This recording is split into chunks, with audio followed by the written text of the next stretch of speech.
Hey everyone, welcome to the channel. In today's video, I'm going to show you guys how I purchased this Honda Pilot for just $1,200 and how I flipped it and turned it into thousands of dollars in profit with doing just minimal work.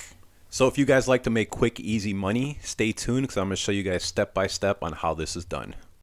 If you're new to the channel, make sure to hit that subscribe button to keep up with all the latest content. Alright, so let's get started. The first step in car flipping is actually finding the vehicle that you want to purchase. There's several popular sites where you can search for vehicles, one being Facebook Marketplace, and then also another one that I use is Craigslist. I did make a detailed video on how to search for vehicles on Craigslist. If you guys wanted to check that out, I'm going to go ahead and put the link right above.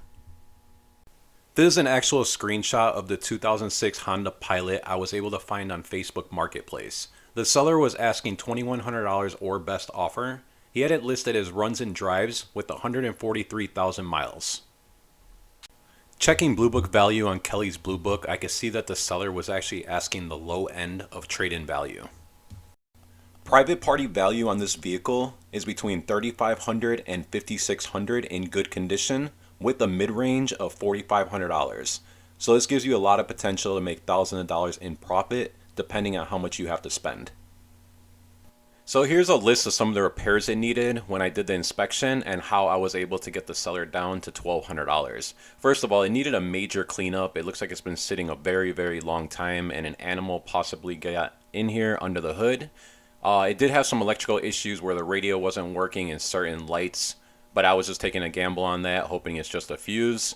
It also needed a headlight restoration for visibility and appearance. And then also it had some rust repair that needed to be done on the wheel well. You can actually see right here when I opened the fuse box under the hood, there was a lot of corrosion under there. And that's where the fuses are for those lights that weren't working and then also the radio. So I was able to clean up all those connectors with a little bit of sandpaper and making sure it all had good contact and replacing the fuses that needed to be replaced, and that fixed the electrical issues. The next electrical that you always want to check would be the vehicle lighting. So you're going to start with the headlights to make sure both headlights are working. And then you also want to check the turn signals, which are also the side markers. You can see on this one that I found that the passenger side turn signal is not working, so that bulb will need to be replaced. Next, you're going to want to go to the back of the vehicle and make sure that both taillights are working. You're also going to want to put on the hazard lights to make sure that both the turn signals are working as well. So after I was able to fix the electrical issue for just a few dollars, the next thing I had to tackle was this headlight restoration. It does help with the sale of the vehicle because fogged up headlights makes the vehicle just look old and dated, and also helps with the visibility of the lighting. The headlight restoration kit cost me about $30 on Amazon. I'll go ahead and put a link in the description if anybody wanted to get the same kit. It's pretty simple. The process took me about 30 minutes, and the headlights came out like they are new, which will help with the sale of the vehicle. You always want to make sure to check the operation of the vehicle. It'll tell you a lot about the vehicle. As you can see how quickly this vehicle starts up with no problems and no hesitation. It idles smoothly, and then also when you rev it, it revs smoothly. No check engine light, tell you there's no misfire or no other codes in the system. I did notice that it did have an airbag light on. I was able to pull the codes for that and found that it was one of the airbag sensors on the front left of the vehicle. I was able to locate one on eBay for $35. It was one bolt and one wire harness, really easy to replace. I always keep a checklist in my mind anytime I go and look at a vehicle. The first thing I do is walk around the vehicle to look for any body damage. So that way you can kind of assess it and see how much it's going to cost you to fix any major body damage. After that, I go under the vehicle and look to see if there's any major leaks hitting the ground, but you also want to look under the vehicle, and if possible, you could feel under the engine compartment to see if it's wet with any fluids. After you're done inspecting the outside of the vehicle, next thing you want to do is inspect the inside of the vehicle. Check the condition of the interior because that is going to make a big difference with your resale if it's in bad condition. You also want to check the electronics in the vehicle as much as possible to see if there's something not working that you may need to repair. Next, I always ask the seller if he could let me test drive the vehicle. Any seller that's not willing to let you test drive the vehicle, I usually walk away from because that tells me that they may be hiding something and it's not worth the risk.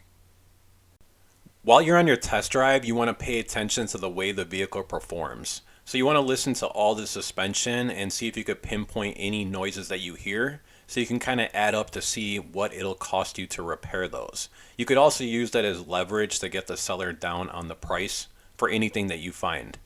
One important thing is to make sure that the transmission is shifting properly, because any problem with the transmission, it is definitely not worth it, because it could be a major repair and cost you a lot of money to fix it.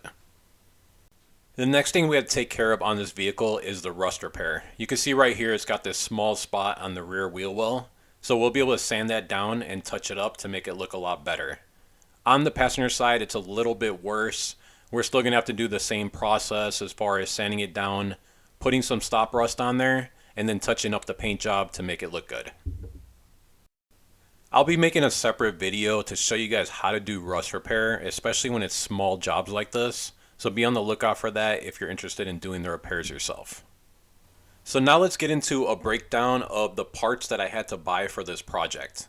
The first thing was the bulb that needed to be replaced, which was the turn signal. Cost me around $5. The next was the headlight restoration kit, which cost me $30. All the fuses that needed to be replaced to take care of some of those electrical issues cost me around $6. The next was to take care of that airbag light. I needed the airbag sensor on the left front, which cost me around $35. Then to take care of the rust on the wheel wells, the kit was around $40, and then the touch-up paint for that was $10. That's a total cost of $126 in parts. The car itself cost me $1,200. With $126 in parts that I had to spend, that comes out to a total cost of $1,326.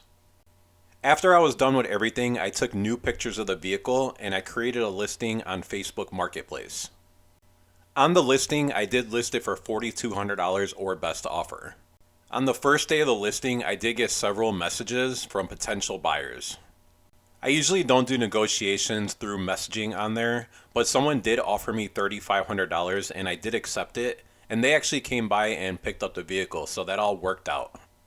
So in the end, with just minimal work, it took me about a week on and off working on this vehicle, and I profited $2,174. I wasn't surprised because Hondas are very easy to flip.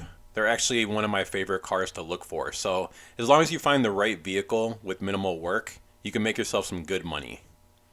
So that's going to be it for this video. If you guys enjoyed this video, make sure to subscribe and be on the lookout for part 3 coming next.